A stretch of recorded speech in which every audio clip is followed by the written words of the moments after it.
آپ کو ایک اہم خبر سے آگاہ کریں گے۔ ایران نے ایک بار پھر سعودی عرب کو نشانہ بنانا شروع کر دیا ہے۔ چند گھنٹوں میں 18 میزائل داغ دیے۔ ایران کی جانب سے سعودی عرب کے صنعتی شہر جبیل میں پیٹرو کیمیکل کمپلیکس کو نشانہ بنایا گیا۔ ایک طرف امن کوششیں اور دوسری جانب سعودی عرب پر حملوں نے ثالثوں کی مشکلات بڑھا دی ہیں۔ ان حملوں کے بعد سوال اٹھ رہے ہیں، ایران جنگ ختم کرانے کی کوششوں کے دوران سعودی عرب پر حملے کیوں کر رہا ہے؟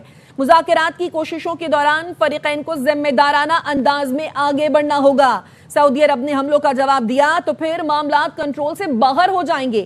حملے جاری رہے تو حرمین الشریفین کا دفاع پاکستان پر لازم ہوگا۔ کیا سعودی عرب پر میزائل حملوں سے جنگ بندی کی کوششوں کو دھچکا نہیں لگے گا؟ ایک طرف جنگ بندی کی کوششیں، دوسری طرف حملے، امن عمل کون سبوتاژ کر رہا ہے؟ ایران کے عوام اور اعلیٰ عہدیدار بھی پاکستان کی امن کوششوں کے معترف ہیں۔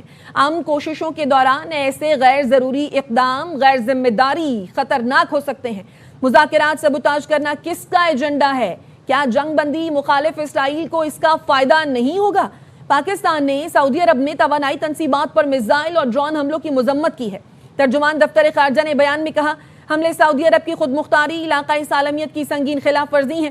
پاکستان نے سعودی عرب کی سلامتی اور تحفظ کے لیے غیر متزلزل حمایت کا اعادہ کیا ہے۔ اپڈیٹ کر رہے ہیں آپ کو اس اہم ڈیولپمنٹ کے حوالے سے۔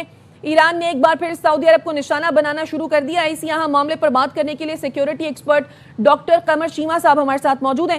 ڈاکٹر صاحب، بہت شکریہ آپ کے قیمتی وقت کے لیے۔ ایک طرف پاکستان جنگ رکوانے کی کوششیں کر رہا ہے، دوسری طرف سعودی عرب پر حملے ہو رہے ہیں۔ کیا ان میزائل حملوں سے جنگ بندی کی کوششوں کو آپ کے خیال میں دھچکا نہیں لگے گا؟ جی بہت شکریہ۔ دیکھیں، آپ کو پتہ ہے کہ پاکستان کی بہت زیادہ کنٹریبیوشن رہی ہے اور اس وقت مڈل ایسٹ میں جنگ بند کروانے میں، جس کو امریکی اور ایرانی لیڈرشپ نے بڑا اپریشیٹ کیا ہے۔ لیکن اگر آپ دیکھیں کہ آج یہ جو سعودی عرب پہ حملے ہوئے ہیں، تو آپ کو پتہ ہے کہ پاکستان کی ایک ڈیفنس ایگریمنٹ ہے سعودی عرب کے ساتھ، اور ہم بار بار ایرانی لیڈرشپ کو اس حوالے سے بتا چکے ہیں، انفارم بھی کر چکے ہیں، اور خاص طور پہ جب آپ آئل ریفائنری اور پیٹرو کیمیکل تنصیبات پہ حملے کریں گے تو ظاہری بات ہے ایسے لگے گا کہ شاید اس امن معاہدے کو یا اس پیس پروسیس کو جو ہے وہ سبوٹاژ کرنے کی کوششیں کی جا رہی ہیں۔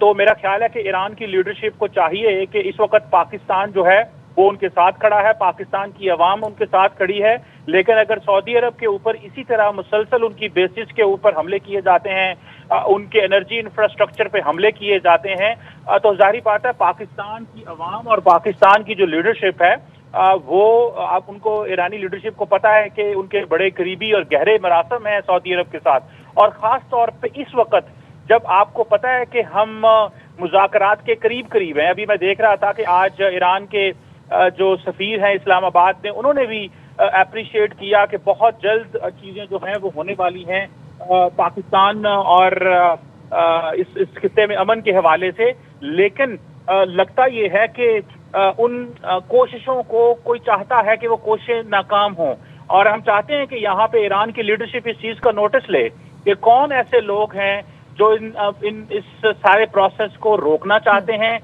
جو سمجھتے ہیں کہ ان چیزوں کو کمپرومائز کیا جا سکے، کیونکہ پاکستان کی دیکھیں کمٹمنٹس ہیں، ہم نے ان کمٹمنٹس کو ہر لحاظ سے پورا کرنا ہے۔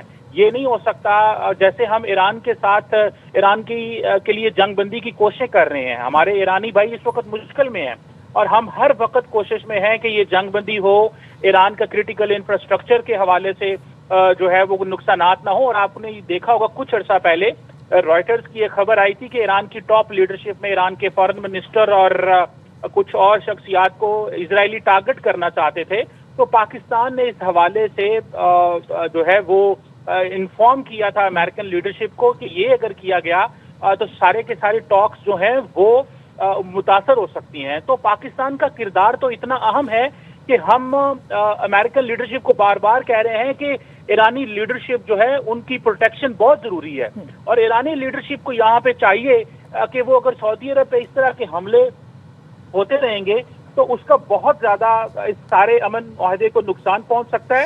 اور دیکھیں بائی لیٹرل ریلیشنز کو سمجھنا چاہیے ایران کو، اور ایسے لوگوں کو بھی سنگل آؤٹ کرنا چاہیے ایران کے اندر سے